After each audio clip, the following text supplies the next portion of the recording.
माता की जय। हर हर महादेव। भारतीय फौज का पहलगाम के आतंकवादियों की लाश के सामने ये उद्घोष जो था, ये भारत को सुकून देने वाला था। क्योंकि पहलगाम की पवित्र धरती पर जिन जहरीले सांपों ने भारत की अखंडता, भारत की एकता को ललकारा था, जिन्होंने जिहाद की आड़ में मासूमों का खून बहाया था, आज जब वो कुत्ते की मौत मरकर नरक की आग में झुलस रहे हैं और भारतीय सेना उनके सामने भारत माता की जय, भारत माता की जय, हर हर महादेव के उद्घोष कर रही है, तो भारतीय लोगों का खून जो है एक बार फिर खौला है और अब जाकर हमें थोड़ा सुकून मिला है। क्योंकि ये वो आतंकवादी थे जिन्होंने इंसानियत को लहूलुहान किया था। कश्मीर की वादियों में आज भारतीय सेना ने बड़ी क्रूरता से इनका अंत किया है।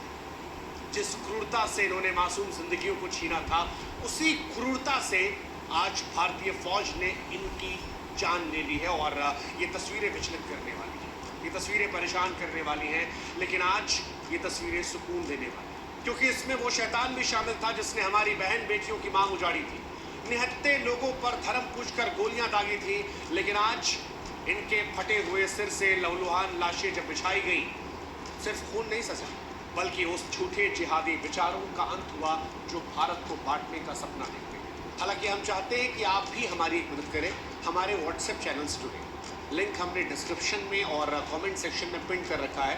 आप जुड़ेंगे तो इससे हमारी ताकत बढ़ेगी और आप तक जल्दी हमारे वीडियोस पहुंचेंगे। 72 हूरों की हवस में अंधे आतंकवादियों की आज औकात दिखाई पड़ी जब हमारी सेना की एक गोली इनके दिमाग को बाहर निकाली। जिहाद का जो जहर इनके अंदर था, जब तस्वीरें आई तो वो इतनी ही खौफनाक, ऐसी खौफनाक तस्वीरें जो कमजोर दिल वालों को सदमा दे दें। लेकिन ये तस्वीरें आज कठोर होने के बावजूद भी हर देशवासी को गर्व का क्षण दे रही है। ये बता रही हैं कि आतंक का अंत निश्चित है। इनके पराजित शरीर भारत की शक्ति का प्रतीक हैं, जो हर आतंकवादी के मन में इन तस्वीरों को दिखाकर भय पैदा करेंगे। वो पीछे भारतीय फौज जो भारत माता की जय, भारत माता की जय कह रही है, और उनके सामने खुले सिरों से रिसता हुआ खून, इनके टुकड़े टुकड़े जिस्म के ये सिर्फ लाशें नहीं बल्कि भारत की ताकत का ऐलान है। ये उस आग का सबूत है जो हर जिहादी के सीने में अब जलेगी। और भारत माता की जय, भारत माता की जय, हर हर महादेव का जो ये ऐलान है, ये बताने वाला है कि ये वो भारत नहीं है जो चुपचाप अपने जवानों का सर कटा हुआ देखता है। ये नया भारत जो आतंकवादियों के सर को खोल के रख देगा और उसके बाद वहां पर गर्व से भारत माता की जय का उद्घोष करेगा, ये बताते हुए कि जो तुम डिजर्व करते हो वो तुम्हें मिलेगा। खून का बदला खून से लिया जाएगा और हर आतंकी के लिए ही पैगाम है कि भारत की मिट्टी में घुसोगे तो फिर लाश बनकर। हमारी सेना की गोलियां अब सवाल नहीं करती, वो सीधे जवाब देती हैं। एक निशाना, आतंकवादी का सर खुला और आतंकवादी। That's Indian Army and big salute to Indian Army. Pahalgam में जो कुछ हुआ था वो रूह कपाने वाला था। वैसी ही रूह कपाने वाली तस्वीरें ऑपरेशन किलर के जरिए भी आई। ऑपरेशन किलर क्या होता है ये हम आपको बताएंगे, लेकिन उससे पहले आपको बताएं कि पहलगाम का कौन सा आतंकी मारा गया। तो पहलगाम हमले में जो प्रमुख आतंकवादी था शाहिद कुट्टे, वो इस ऑपरेशन किलर में मारा गया। 13 मई 2025 को जम्मू कश्मीर के शोपिया जिले के केलर इलाके में भारतीय सेना ने राष्ट्रीय राइफल की खुफिया जानकारी के आधार पर एक ऑपरेशन चलाया। 3 आतंकवादी मारे गए और इसमें शाहिद कुट्टे शामिल था, जो पहलगाम हमले का मास्टरमाइंड था। ये वही शाहिद था जिसने धर्म पूछकर हिंदुस्तानियों को मारा था। ये वही शाहिद था जिसने पैंट उतरवाकर उनका धर्म चेक किया था। ये वही शाहिद था जिसने कहा था, जाकर अपने प्रधानमंत्री को बता देना हम तुम्हें जिंदा छोड़ेंगे। शाहिद कुट्टे शोपिया के चोटीपुरा में हीरापुरा गांव का रहने वाला था। 2023 में लश्कर तैयबा में शामिल हुआ था। इसी का घर भारतीय सेना ने गिराया था और अब भारतीय सेना ने इसे भी ढूंढा। उम्मीद है कि बाकी जो हैं उनका भी हिसाब जल्द से जल्द, क्योंकि पाकिस्तान से लेकर कश्मीर में मैसेज बड़ा क्लियर है। पहले ऑपरेशन सिंदूर और अब ऑपरेशन किलर।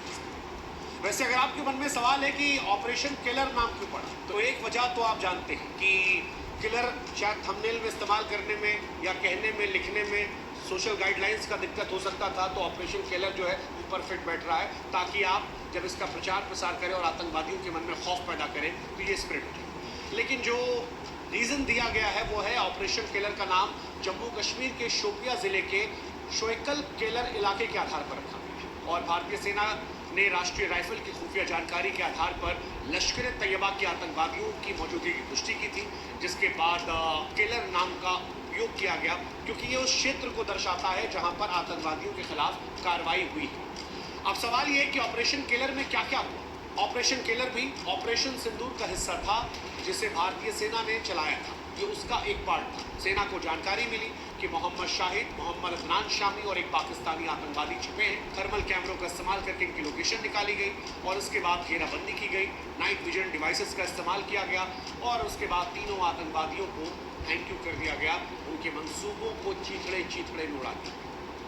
अब एक सवाल होगा कि ये जो वो गोली मारी गई है, जिसमें उनका सर जो है वो फट के फ्लावर हो गया है, इसमें कौन सी गोलियों का इस्तेमाल किया गया? क्योंकि भारतीय सेना ने ऑपरेशन केलर में जिस तरह से आतंकवादियों को निस्तनाबूद किया है, वो तस्वीरें खौफ पैदा करती हैं। आतंकियों के मन में भी आज डर पैदा होगा, वो जो जान लेने से पहले डरते नहीं। इस तरह से गोली मारी गई। दरअसल भारतीय सेना जो है वो स्नाइपर राइफल का इस्तेमाल करती है और स्नाइपर राइफल में गोलियां दूर से चलाई जाती है। हेलो पॉइंट गोलियां शरीर में लगते ही भयंकर नुकसान करती हैं। ऑपरेशन किलर में इन्हीं गोलियों ने आतंकवादियों के सर फोड़े हैं, उनके हिसाब को चुकता किया है। ये हमारी फौज की ताकत है कि हर गुनहगार को सजा दी गई। ऑपरेशन किलर के साथ साथ एक लिस्ट और भी आ गई। ये लिस्ट है पाकिस्तानी फौज और पाकिस्तान की एयरफोर्स में भी मारे गए अफसरों की। और वो लोग जिन्हें ये डाउट लग रहा है कि ये सही नहीं है, वो जाकर इसे वेरीफाई कर सकते हैं। हम आपको नाम तक बता रहे हैं, क्योंकि भारतीय सेना ने नाम और तस्वीर दोनों सामने करवा दी है। जहां पर पाकिस्तान जो है वो सिर्फ इतना कह रहा है सोशल मीडिया पर सबूत देखिए। पाकिस्तान की फौज से लांस नायक अब्दुल रहमान जो है वो मारा गया। लांस नायक इकराम उल्ला जो है वो मारा गया। नायक वकार जो है वो मारा गया। लांस नायक दिलावर मारा गया। सिपाही मोहम्मद आदिल मारा गया। सिपाही निसार मारा गया। पाकिस्तानी वायुसेना की बात की जाए तो सीनियर टेक नजीब सुल्तान मारा गया। चीफ टेक मोहम्मद औरंगजेब मारा गया। सीनियर टेक मुशाबेर मारा गया। स्क्वाड्रन लीडर यूसुफ मारा गया और कारपोरल टेक्नीशियन फारूक जो है वो भी मारा गया। ये सारी जानकारियां जो हैं अंतर्राष्ट्रीय वेबसाइट्स पर, और आप चाहें तो सोशल मीडिया प्लेटफॉर्म्स पर वेरीफाई कर सकते हैं। इनकी तस्वीरें भी मौजूद हैं, तस्वीरें हम भी आपको दिखाएं। और